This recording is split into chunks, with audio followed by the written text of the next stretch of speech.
যে কোনো জাতির আইডেন্টিটি বা অস্তিত্ব আত্মপরিচয় এটি অনেকখানি নির্ভর করে তাদের কালচারের উপর। কোনো জাতিকে বিলীন করে দেওয়ার জন্য, তাদেরকে নিশ্চিহ্ন করে দেওয়ার জন্য, তাদের আত্মপরিচয়কে নষ্ট করবার জন্য তাদের উপর কালচারাল অ্যাটাক, সাংস্কৃতিক আক্রমণ, এটা হলো সবচেয়ে বড় হাতিয়ার। আজকের পৃথিবীতে অস্ত্র দিয়ে যুদ্ধ করে কোনো অঞ্চল, কোনো ভূখণ্ড, কোনো দেশ দখল করাটা যতটা গুরুত্বপূর্ণ, কালচারাল অ্যাটাকের মাধ্যমে, সাংস্কৃতিক আক্রমণের মাধ্যমে কোনো জাতির অস্তিত্বকে নষ্ট করে দেওয়াটা, এটা সাম্রাজ্যবাদীদের অত্যন্ত গুরুত্বপূর্ণ স্ট্র্যাটেজিগুলোর একটি। এবং সেই কারণে গত বহু বছর ধরে এই দেশে মুসলমানরা সংখ্যায় মেজরিটি হয়েও কালচারালে তারা মাইনরিটি হয়ে আছে। সংখ্যায় মুসলমানরা অনেক বেশি থাকা সত্ত্বেও সংস্কৃতিতে মুসলমানদেরকে সংখ্যা লঘু করে রাখা হয়েছে। সেজন্য আমরা কদিন আগেও সেই বাংলাদেশ দেখেছি, যে বাংলাদেশে দাড়ি টুপি পরে মানুষ নির্বিঘ্নে চলাফেরা করতে ভয় পেত। যুবক ছেলেফেলেরা টাকনুর উপরে প্যান্ট পরে নবী করিম সাল্লাল্লাহু আলাইহি সাল্লামের হাদিসের উপরে আমল করতে গিয়ে ভয় পেত। না জানি তাদেরকে জঙ্গি ট্যাগ দেওয়া হয়, না জানি তাদেরকে রাজাকার ট্যাগ দেওয়া হয়, না জানি তাদেরকে অন্য কোনো ট্যাগ দেওয়া হয়। এটা হলো কালচারাল যে ফাইট, কালচারাল যে যুদ্ধ, সেটা তার একেবারে সুস্পষ্ট প্রকাশ। বাংলাদেশের প্রতিনিধিরা একজন সচিব ছিলেন সম্ভবত, জনাব আসাফুদ্দৌলা সাহেব, আপনাদের অনেকেরই মনে থাকবে, অনেক আগের তার একটা বক্তব্য বেশ গোটা দেশে আলোড়ন সৃষ্টি করেছিল। তিনি তখনই উৎসাহ প্রকাশ করেছিলেন যে আমি এই বৃদ্ধ বয়সে দাড়িটুকু পরে বাসা থেকে মসজিদে যেতে আমার ভয় হয় কেন, না জানি আমাকে জঙ্গি হিসাবে চালান দেওয়া হয়, পত্রিকায় কালার করা হয়। এই যে কালচারাল অ্যাটাক, কালচারাল ফ্যাসিজম, এটা পলিটিক্যাল ফ্যাসিজমের চাইতে কোনো ক্রমে কম না। এই ফ্যাসিজম দীর্ঘদিন ধরে মুসলমানদের উপরে চাপিয়ে রাখা হয়েছে। সান্ত্বনার বিষয় হলো, আল্লাহ রাব্বুল আলামিন কোরআনে কারিমে একাধিক জায়গায় একাধিকবার আমাদেরকে বলেছেন, ইউরিদুনা লিইউতফিউ নূরাল্লাহ, তারা আল্লাহর আলোকে নিভিয়ে দেওয়ার চেষ্টা করে। আর আল্লাহ রাব্বুল আলামিন পরিষ্কারভাবে জানিয়ে দিয়েছেন যে আল্লাহু মুতিম্মু নূরিহি, আল্লাহ তাআলা তার নূর, তার আলো, ইসলামকে পূর্ণতা দিবেন, কখনো নিভিয়ে কেউ ফেলতে পারবে না। তাতারীদের আক্রমণে যে দশা হয়েছিল গোটা বিশ্বে, সেখান থেকে আবার যে ইসলাম আপন আলোয় উদ্ভাসিত হবে, মাথা উঁচু করে দাঁড়াতে পারবে, এটা হয়তো কেউ কল্পনা করতে পারেনি, কিন্তু ইসলাম আপন আলোয় ভাস্বর হয়েছে, মাথা উঁচু করে দাঁড়িয়েছে।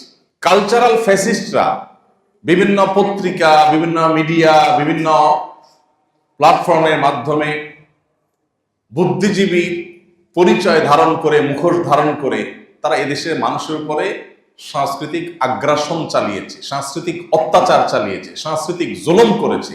সেই সাংস্কৃতিক জুলুমগুলোর একটি হলো 31st নাইট নামক এই কালচারকে এই দেশে আমদানি করে এটাকে প্রতিষ্ঠিত করা।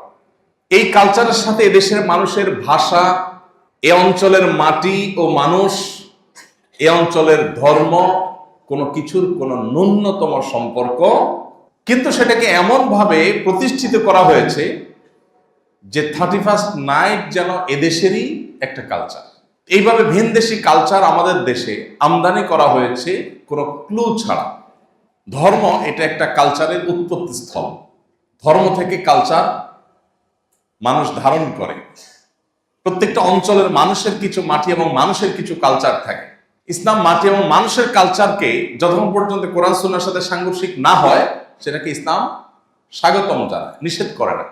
অতএব এই মাটির কালচার, এই দেশের কালচার, যে কালচারের সাথে কোরআন সুন্নাহর কোনো সংঘর্ষ নাই, সেই কালচার যদি এদেশের হিন্দু, এদেশের বৌদ্ধ, এদেশের খ্রিস্টান, দেশের মুসলমান সবাই ধারণ করে, ইসলাম তাতে কোনো প্রকার বাদশা দেয় না। দুঃখজনক হলেও সত্য যে এই 31st নাইট নামক এই কালচারকে যারা আমদানি করেছে, আপনারা লক্ষ্য করবেন এই উপলক্ষে বিশ্বে বিশেষ নাটক, নাটিকা, উপন্যাস, বিশেষ বিশেষ পাতা, লেখাজোকা, কালচার, এগুলোকে তারা আমদানি করেছে। আর কদিন পরে আরেকটি আসবে, 14ই ফেব্রুয়ারি, ভ্যালেন্টাইন্স ডে। সেই দিবসটাকেও এদেশে আমদানি করা হয়েছে, প্রতিষ্ঠিত করা হয়েছে। বেশ কয়েকটা মাল্টিন্যাশনাল কোম্পানি আছে, বেশ কয়েকটা পশ্চিমা পৃথিবীর ব্যবসা প্রতিষ্ঠান আছে।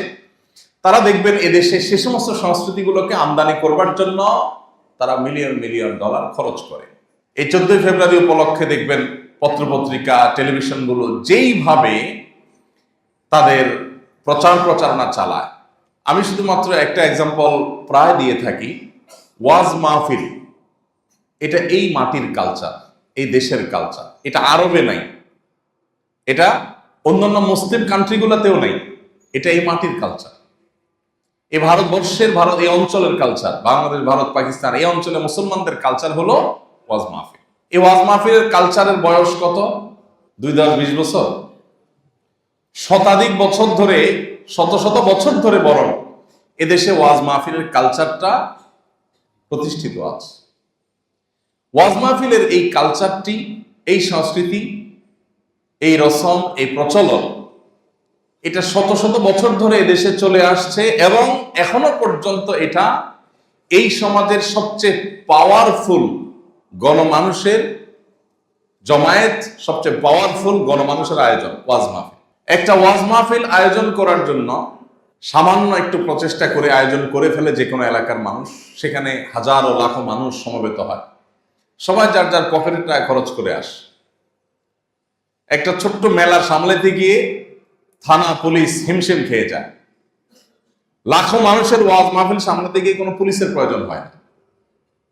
এটা হলো ওয়াজ মাহফিলের সংস্কৃতি, কালচারের সৌন্দর্য।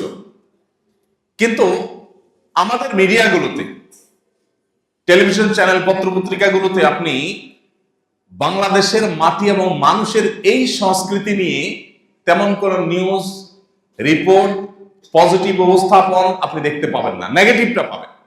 ওয়াজ মাহফিলে কোনো বক্তা ভুলভাল কিছু বলে ফেললে, উল্টাপাল্টা কোনো কিছু বলে ফেললে, কোনো ত্রুটি বিচ্যুতি করে ফেললে, হাসি উদ্রেককারী কোনো কাম ঘটায় ফেললে, সেটা দেখবেন নিউজে খুব সুন্দর করে উঠে আসছে। কিন্তু সেখানকার পজিটিভ জিনিসগুলো উঠে আসছে না। এই দেশ থেকে যৌতুকের অভিশাপকে ঝেঁটিয়ে বিদায় করার একমাত্র অবদান বলতে পারি আমি ওয়াজ মাহফিলগুলো এবং মসজিদের মিম্বরগুলো। ওয়াজ মাহফিল এবং মসজিদের মিম্বরগুলো থেকে একযোগে প্রচারণা চালিয়ে যুগ যুগ ধরে চেষ্টা করে যৌতুকের অভিশাপ থেকে জাতিকে মুক্ত করা হয়েছে। আমাদের আশেপাশের বিভিন্ন দেশে, বার্মার কথা বলেন, ভারতের কথা বলেন, প্রতিটা পাড়ায় পাড়ায়, মহল্লায় মহল্লায়, ঘরে ঘরে মানুষ মাদকাসক্ত। আপনি ভারতের প্রতিটা এলাকাতে ঘুরবেন, আমার দেখার দুর্ভাগ্য হয়েছে, আপনি যেখানে যাবেন আপনি দেখবেন মানুষের হাতে হাতে মাদকের ছড়াছড়ি। বাংলাদেশ, বার্মা এবং ভারতের ঘেরাওর মধ্যে থেকেও এই ছোট্ট ভূখণ্ডটিতে এখনো পর্যন্ত মাদকের করাল গ্রাস ওদের মতো আমাদের দেশকে থাবা দিতে পারে নাই। এই অবদানের পরিপূর্ণ কৃতিত্ব এবং এটার ক্রেডিট ওয়াজ মাহফিলগুলোর, মসজিদের মিম্বরগুলোর। আমাদের প্রশাসনের ভাইদের অবদান আছে, তাদের চেষ্টা আছে, কিন্তু তাদের দুর্নামও আছে। তারা যদি ঘুষ খেয়ে বহরের থেকে সেই সমস্ত মাদক দ্রব্যগুলো ভেতরে ঢোকার সুযোগ করে না দিত, তারা যদি প্রভাবশালী মাদক ব্যবসায়ী পলিটিশিয়ানদের ছাড় না দিত, তাহলে আরো আগে এটা বাংলাদেশে দমন করা সম্ভব হতো। তাদের কিছু অসাধু লোকদের এই অসাধু কর্মকাণ্ডের পাশাপাশি কিছু ভালো জিনিসও আছে, অবশ্যই আছে, কিছু নয়, অনেক ভালো জিনিস আছে। এই জন্য আমাদের প্রশাসন, আমাদের পুলিশ ভাইয়েরা, আমাদের বিজিবি, অন্যান্য যে সমস্ত বাহিনীগুলো আছে, তারাও মাদক নিয়ন্ত্রণে, মাদক দমনে তাদের ভুল ভ্রান্তি থাকা সত্ত্বেও অনেক অবদানও আছে। কিন্তু একচ্ছত্র ক্রেডিট যদি আপনি বলেন, যে ক্রেডিটে কোনো ধুলো নাই, কোনো বালি নাই, কোনো মলিনতা নাই, কোনো অপরিচ্ছন্নতা নাই, কোনো নোংরামি নাই, সেটা হলো আলেম সমাজের ক্রেডিট। যে আলেম সমাজ এদেশ থেকে, মাদকের থাবা থেকে এদেশকে মুক্ত করবার জন্য তারা কাজ করেছেন। তারা মাদককে প্রতিষ্ঠা করার জন্য তলে তলে কোনো অন্যায় করেন নাই। কিন্তু আপনি কয়টা মিডিয়াতে, কয়টা টিভি চ্যানেলে, কয়টা পত্রপত্রিকাতে ওয়াজ মাহফিলের এইসব সুফলগুলো, এ সকল অর্জনগুলো, এ সকল ভালো দিকগুলোকে তুলে ধরতে আপনি দেখেছেন বলেন? আপনি সেই সমস্ত মিডিয়াগুলো, যে মিডিয়াগুলো ওয়াজ মাহফিলগুলোকে ইগনোর করেছে, এদেশের মাটি এবং মানুষের সংস্কৃতিকে ইগনোর করেছে, এগুলোকে দমিয়ে রেখেছে, বরং পারলে এদেশের মাটি এবং মানুষের কালচারকে, সংখ্যাগরিষ্ঠ মানুষের সংস্কৃতিকে আসামির কাঠগড়া দাঁড় করিয়েছে, মাথায় টুপি, মুখে দাড়ি আর টাকনুর উপরে প্যান্ট পরাকে যারা জঙ্গিবাদের আলামত হিসাবে চিহ্নিত করেছে, এই কালপ্রিটরা, এই কালচারাল ফ্যাসিস্টরা, তারা দেখবেন এই দেশে 31st নাইটের আমদানি করেছে। এটা সেই 31st নাইট, আমরা ভুলে যাইনি, মাত্র 2 বছর আগের ঘটনা। এই ঢাকার আমাদের এক বোন, অচেনা অজানা কোন এক বোন, গরিব মানুষ, তিনি অল্প অল্প করে তিল তিল করে তার একটা প্লাস্টিকের ফ্যাক্টরি করে সেখানে কিছু প্রোডাক্ট তিনি তৈরি করে তার ছাদে তিনি সেটা জড়ো করে রেখেছেন এবং 31st নাইটের ফানুসের আগুন সেটার উপরে পড়ে সেগুলো সবগুলোকে ভস্ম করে দিয়েছে। মনে আছে না আপনাদের ঘটনা? আমরা আবার তাড়াতাড়ি ভুলে যাই সেই দিনের ঘটনা, যে আতশবাজির আগুনে এবং পটকার আওয়াজে ছোট্ট শিশু মায়ের কোলে মৃত্যুবরণ করেছে। কদিন আগের ঘটনা, গত বছর বা তার আগের বছরের ঘটনা। এই 31st নাইট এটা উদযাপনের নামে ঢাকা শহরের 5 স্টার হোটেলগুলোতে, বিভিন্ন বারগুলোতে, বিভিন্ন ক্লাবগুলোতে যে পরিমাণ টাকা উড়ানো হয়, বিদেশি নর্তকী এনে যে পরিমাণ টাকা এদেশের টাকা নষ্ট করা হয়, সেটার একটা হিসেব দৈনিক মানব জমিনে কয়েক বছর আগে দেওয়া হয়েছিল। এই বিষয়ে আমি এর আগে বেশ কয়েকবার বলেছি। এক্সাক্ট ফিগারগুলো আমার মনে নেই, তবে চোখ কপালে উঠার মতো ফিগার। এই রাত উপলক্ষে বিভিন্ন হোটেল, মোটেল, রেস্তোরাঁ, বিভিন্ন ক্লাব, এগুলাতে শত শত হাজারো কোটি টাকা নষ্ট করা হয়। ঠিক এমন এক সময়ে যখন আপনি উত্তরবঙ্গে, দক্ষিণবঙ্গে, দেশের প্রত্যন্ত অঞ্চলে বহু জায়গায় ঘুরে ঘুরে আপনি দেখতে পাবেন বহু গরিব অভাবী মানুষ, তারা শীতে কাতরাচ্ছে। সামান্য একটু শীত নিবারণের জন্য 30 টাকা 50 টাকা দামের এক জোড়া মোজা কিনবার মতো সামর্থ্য যাদের নাই, তারা কাতরাচ্ছে। ওই সময়ে বিদেশি নর্তকী এনে বিদেশি কালচারকে এই দেশের মাটিতে প্রতিষ্ঠিত করবার জন্য শত শত নয়, হাজারো কোটি টাকা পোড়ানো হচ্ছে, নষ্ট করা হচ্ছে। প্রতি বছরই আইন শৃঙ্খলা রক্ষাকারী বাহিনীর ভাইয়েরা তারা নিষেধাজ্ঞা আরোপ করেন, কড়াকড়ি করেন, ফটকা ফুটানো যাবে না মর্মে বিভিন্ন সময় মেট্রোপলিটন পুলিশ থেকে, বিভিন্ন প্রতিষ্ঠান থেকে তারা সতর্ক করেন, কিন্তু কে শুনে কার কথা। আমি গত বছরও আহ্বান রেখেছিলাম, এবছর আপনাদের কাছে একটু জোরালো উদাত্ত আহ্বান রাখতে চাই। এলাকায় এলাকায় এই জাতীয় সন্ত্রাসীদের প্রতিরোধ কমিটি গড়ে তুলুন, যারা এই 31st নাইট উদযাপনের নাম দিয়ে মানুষের জীবনকে হুমকির মধ্যে ফেলে দেয়। সে সমস্ত যুবকদের থামিয়ে দিন।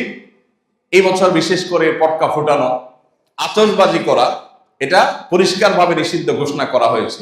পুলিশের তরফ থেকে পরিষ্কার নিষেধাজ্ঞা ঘোষণা করা হয়েছে, প্রতি বছরই করা হয়। আমরা প্রতি বছরই আপনাদেরকে আহ্বান করি যে প্রত্যেকে যার যার দায়িত্বে, এলাকায় তরুণ যে উচ্ছৃঙ্খল লোকজন আছে, ছেলে ফেলে আছে, তাদের হাত ধরুন, তাদেরকে বুঝান, তাদেরকে কাউন্সিলিং করেন যে তোমার আনন্দ কিভাবে আরেকজনের বেদনার কারণ হতে পারে। এটা পশ্চিমাদের সংস্কৃতি, এটা আমাদের সংস্কৃতি নয়। ওদের সংস্কৃতিতে যদি এই জাতি হারিয়ে যায়, তাহলে এই জাতির আত্মপরিচয় হারিয়ে যাবে। আমাদের নিজস্ব কালচার আছে, নিজস্ব সংস্কৃতি আছে, কেন আমরা সেগুলো আমদানি করতে হবে? ভাইরা আমার, আপনি যখন আকাশে টাকা পোড়াচ্ছেন, টাকা উড়াচ্ছেন ফানুসে, ঠিক তখনই হয়তো আপনি নিচের দিকে তাকালে দেখবেন ফুটপাতে কোনো আদম সন্তান শুয়ে আছে, যার গায়ে হয়তো শীতের কাপড় নাই, যার পেটে হয়তো খাবার নাই। তো বাংলাদেশের মানুষের জন্য এই সমস্ত কালচারগুলোকে, এই সমস্ত সংস্কৃতিগুলোকে আমদানি করে সেগুলোকে প্রতিষ্ঠা করার যে অপচেষ্টায় লিপ্ত একটা চক্র, এদের বিরুদ্ধে আমাদেরকে সোচ্চার হতে হবে, আমাদেরকে সতর্ক হতে হবে, সজাগ হতে হবে। এলাকাতে যে সমস্ত মানুষ এ সমস্ত উচ্ছৃঙ্খল কর্মকাণ্ড করে, তাদেরকে আইনের হাতে তুলে দিতে হবে, পুলিশে সোপর্দ করতে হবে। ফানুস ওড়ানো, আতশবাজি করা, পটকা ফুটানো 31 নাইট উপলক্ষে এটাকে নিষিদ্ধ ঘোষণা করা হয়েছে। অতএব নিষিদ্ধ কাজ যে করবে তাদেরকে আইনের আওতায় আনতে হবে, আইনের হাতে তাদেরকে তুলে দিতে হবে। আল্লাহ রাব্বুল আলামিন এই সকল অপসংস্কৃতি থেকে আমাদের প্রিয় মাতৃভূমিকে আল্লাহ তাআলা হেফাজত রাখার তৌফিক দান করুন। ভাইরা আমার, আমরা প্রতি বছরই এই কথাগুলো বলি। ঢাকা শহরে বৈদ্যুতিক তারের যে জাল বিছানো আছে আমাদের মাথার উপরে, এই ফানুসের আগুনে যে এখনো 2-4-10টা বিল্ডিং পুরো ছাই হয়ে যায়নি, হাজার হাজার মানুষ কয়লা হয় নাই, এই তো বেশি। অতএব আমাদের ছেলেরা, আমাদের তরুণরা, তারা যদি কেউ আতশবাজি করতে চায়, তাদেরকে আতশবাজির ভয়াবহ চিত্রগুলো জানান, সেগুলো তুলে ধরুন তাদের সামনে, তাদেরকে সচেতন করুন, সতর্ক করুন যে তোমার আতশবাজির আগুন কোথায় গিয়ে পড়বে, কোন মানুষের স্বপ্নকে পড়ে ছারখার করবে তুমি জানো না। শব্দ সন্ত্রাস, শব্দ দূষণ, এটা আমাদের সমাজে যে হারে বাড়ছে, আমরা সবসময় বলার চেষ্টা করি। প্রতি বছর ওয়াজ মাহফিলের মৌসুম আসলে আমি বলার চেষ্টা করি, ওয়াজ মাহফিলের আওয়াজ এটাও যেন কোনো মানুষের কষ্টের কারণ না হয়, তাহলে এটা ইসলাম প্রচার হবে না, এটা ইসলাম থেকে মানুষকে আরো দূরে সরানো হবে। বারবার করে আমরা এই কথাগুলো বলতে থাকি। আমি সেই ওয়াজ মাহফিল অ্যাভয়েড করি যে ওয়াজ মাহফিলের মাইক দূর দূরান্ত পর্যন্ত লাগিয়ে মানুষকে অতিষ্ঠ করা হয়, শহরে জীবনে মানুষকে কষ্ট দেওয়া হয়, সেরকম মাহফিলে আমি দাওয়াত নিলেও সে দাওয়াত আমি ক্যান্সেল করি। কারণ শব্দ সন্ত্রাস করে মানুষকে কষ্ট দেওয়া এটা ইসলামের সভ্যতা হতে পারে, ইসলামের শিক্ষা হতে পারে। আপনি দেখবেন আমাদের দেশে প্রায় গান বাজনার বিকট আওয়াজে হার্টের রোগী তারা ছটফট করতে থাকেন বিছানায়। অনেক বৃদ্ধ মানুষ, অনেক ছোট শিশু যাদের হার্ট দুর্বল, তারা ছটফট করতে থাকে, কিছু বলতে পারে না, ভয়ে আতঙ্কে। তো এই অপসংস্কৃতি, এটার বাহন হলো এই 31 নাইট, 14ই ফেব্রুয়ারি। এগুলাতে বহন করে এই অপসংস্কৃতির সয়লাব আমাদের এই দেশকে, আমাদের মাটিকে গ্রাস করে ফেলছে। এই কালচারাল যে ফ্যাসিজম দীর্ঘদিন পর্যন্ত আমাদের দেশে চলমান আছে, এটার বিরুদ্ধে আমাদের একটু রুখে দাঁড়াতে হবে, শক্ত হাতে এটাকে দমন করতে হবে। যেহেতু পুলিশ থেকে রীতিমতো আতশবাজি, ফানুস উড়ানো, পটকা ফুটানো 31 ডিসেম্বর নাইট তথা 31 নাইট উপলক্ষে নিষেধ করা হয়েছে, অতএব এই নিষেধাজ্ঞা বাস্তবায়ন করা এটা পুলিশের পক্ষে একা সম্ভব না, এটা যেন জনগণের সহযোগিতা প্রয়োজন। আমরা যদি সবাই সহযোগিতা করি, সবাই যদি সতর্ক থাকি, পুরো এলাকার প্রত্যেকটা মানুষ যদি পাড়ায় পাড়ায় যদি আমরা দায়িত্বশীল হই যে কোনো এলাকাতে কোনো যুবককে উচ্ছৃঙ্খল কোনো কাজ করতে দেওয়া যাবে না, তাহলে দেখবেন এই অপসংস্কৃতিকে ঝেঁটে বিদায় করা গেছে ইনশাআল্লাহ। আমাদের তরুণদের তাদের নীতি নৈতিক যে শিক্ষা দীক্ষা, মোরাল যে দিকগুলো তাদের মধ্যে এস্টাবলিশ করার কথা, প্রতিষ্ঠিত করার কথা, গেঁথে দেওয়ার কথা, পারিবারিকভাবে সেটা না হওয়ার কারণে আজ আমাদের সন্তানরা বিপদগামী হচ্ছে, তারা ভুল পথে চলে যাচ্ছে। বিধায় সন্তানদেরকে দ্বীনি শিক্ষা দেওয়া, তাদেরকে কোরআন হাদিসের আলোয় আলোকিত করা, তাদেরকে আল্লাহ এবং তার রাসূল সাল্লাল্লাহু আলাইহি ওয়াসাল্লামের পথে গাইড করা, এটার কোনো বিকল্প পথ আমাদের সামনে খোলা নাই। যদি আমরা বাঁচতে চাই, যদি আমরা আত্মমর্যাদা সম্পন্ন জাতি হিসাবে মাথা উঁচু করে দাঁড়াতে চাই, যদি আমাদের আত্মপরিচয়কে টিকিয়ে রাখতে চাই, তাহলে আমাদের সন্তানদেরকে দ্বীনি শিক্ষা দেওয়ার কোনো বিকল্প পথ খোলা নেই। আপনার যেই সন্তান আজ উচ্ছৃঙ্খল হয়ে আতশবাজি করে আরেকজনের ঘুম হারাম করবে, আরেকজনের কষ্টের কারণ হবে, তার ফুর্তি করতে গিয়ে, বন্ধু বান্ধবের বাসনা পূরণ করতে গিয়ে, এই সন্তানে আপনার চোখের পানি পড়ার কারণ হবে একদিন। যেই সন্তান আরেকজনকে আঘাত করছে, আরেকজনকে কষ্ট দিচ্ছে, আরেকজনকে ডিস্টার্ব করছে, আপনার একটু বিরক্ত অনুভব হচ্ছে না, আপনার কোনো ভূমিকা থাকছে না, এই সন্তান আপনাকে কষ্ট দিবে, আপনি চোখের পানি ফেলবেন, সেদিন আপনাকে দেখবার কেউ থাকবে না। এই জন্য প্রত্যেকটা ঘরে ঘরে আমাদের সন্তানদেরকে নিয়ে আমরা বসি, তাদেরকে নিয়ে আলোচনা করি, তাদের নিয়ে পর্যালোচনা করি, তাদের মতামতগুলো নেই যে তারা আতশবাজি এবং ফানুস এবং পটকা কিনে তারা যে উন্মাদনা করতে চাইছে, বন্ধু বান্ধবকে নিয়ে আনন্দ ফুর্তি করতে চাইছে, এর ক্ষতিকর দিকগুলো কি কি তাদেরকে বোঝানোর চেষ্টা করি। তাদেরকে সুস্থ শুদ্ধ ধারার যে বিনোদন, সুস্থ এবং শুদ্ধ ধারার যে সংস্কৃতি, সেগুলো চর্চার জন্য তাদেরকে আমরা উদ্বুদ্ধ করি। তাহলে সেক্ষেত্রে আমাদের সমাজটা সুন্দর হবে, আমাদের পরিবারটা সুন্দর হবে। যেই বাবা মা, যে বড় ভাই, যে পরিবারের কর্তা, তার অধীনস্থদেরকে এই দিকগুলোকে ডেভেলপমেন্টের জন্য কাজ করবেন, চিন্তা করবেন, তার সন্তান, তার ছোট ভাই ব্রাদার, তাদের দ্বারায় সমাজ আলোকিত বা উপকৃত হওয়ার আগে তিনি নিজে উপকৃত হবেন ইনশাআল্লাহ। এজন্য এ ব্যাপারে আমাদের সর্বাত্মক প্রচেষ্টা থাকা দরকার, সর্বাত্মক সহযোগিতা থাকা দরকার। প্রতি বছরই 31st নাইট উপলক্ষে যে দৃশ্য, বিশেষ করে শহরে, আজকাল গ্রামেও শুরু হয়েছে, আমরা দেখতে পাই, এ দৃশ্য কখনো কাম্য নয়, এটা কখনো আমাদের সংস্কৃতি নয়। এবং এই সংস্কৃতির যে ক্ষতিকর দিকগুলো আছে সেগুলো আমাদের খুব ভালো করে তুলে ধরতে হবে।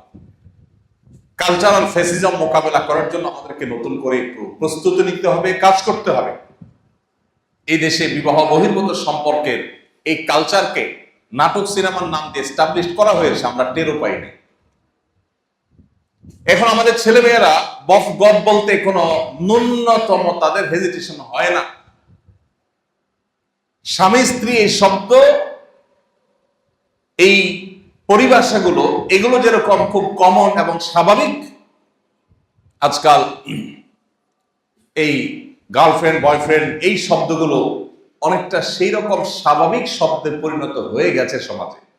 এটাই হলো কালচারাল অ্যাটাক, সাংস্কৃতিক অ্যাটাক, যেটা 20 বছর আগেও কল্পনা করা যায়নি এই সমাজে, সেটা এখন করা যাচ্ছে।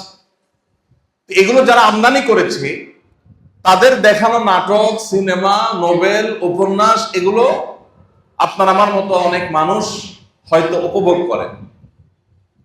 তিনি জানেনও না যে তাকে এর মধ্য দিয়ে বিষ প্রয়োগ করা হচ্ছে, যে বিষের বিষাক্ত ছোবলে তাকে, তার পরিবারকে, তার পরিবার ব্যবস্থাপনাকে, তার সন্তানদেরকে ধ্বংস করে ছাড়বে, অলরেডি ছেড়েছে।